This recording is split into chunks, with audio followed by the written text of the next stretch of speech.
Ayaw naman daw talaga niya ma-extend ang kanyang termino. Yan po ang nilinaw ng Pangulo sa pagsalang na naman niya sa isang one-on-one interview. Ibig ba sabihin, sarado na rin siya sa Chacha? Saksi si Claire Delfin. Nag-aambisyon na mahaba. Sinabi ko naman una akong taumpo niya sa mister.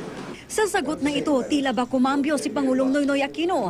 Taliwas sa lumabas na unang panayam na bukas siya sa ikalawang termino, sabi niya ayaw naman talaga niyang magtagal pa sa palasyo. May plano na nga raw siya sa pagtatapos ng kanyang termino. The day after bumaba tayo sa pwesto at kakain kami ng masarap talaga. As may streamer na nakalagay sa likod ng Kalayaan. Pero tag-iba na naman ang daloy ng usapan nang mapasok ang kanyang mga boss o ang taong bayan. For instance, in the last 2 weeks ago, nagpunta ako sa Cagayan. At doon sa crowd, may sabi ko, isa pa akong termino, may pununtahan akong buron.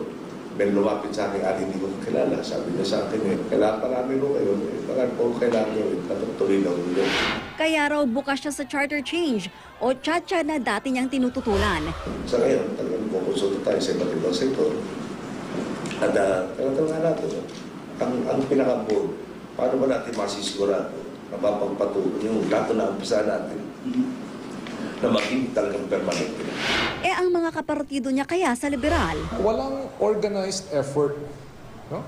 At the party level or at the cabinet level or at any level. Ang punto lang dito is makikinig siya sa ating mga boss. Gayunman, hindi raw talaga term extension ang habol ng Pangulo, kundi ang labis daw na kapangyarihan ng Korte Suprema. Inungkat din muli ang pagdeklarang unconstitutional ng Korte Suprema sa ilang bahagi ng Disbursement Acceleration Program. Bukas sumobra naman yata. Kung saan walang pakialam, lahat pinapakailaman. Ako si Claire Delfin, ang inyong saksi.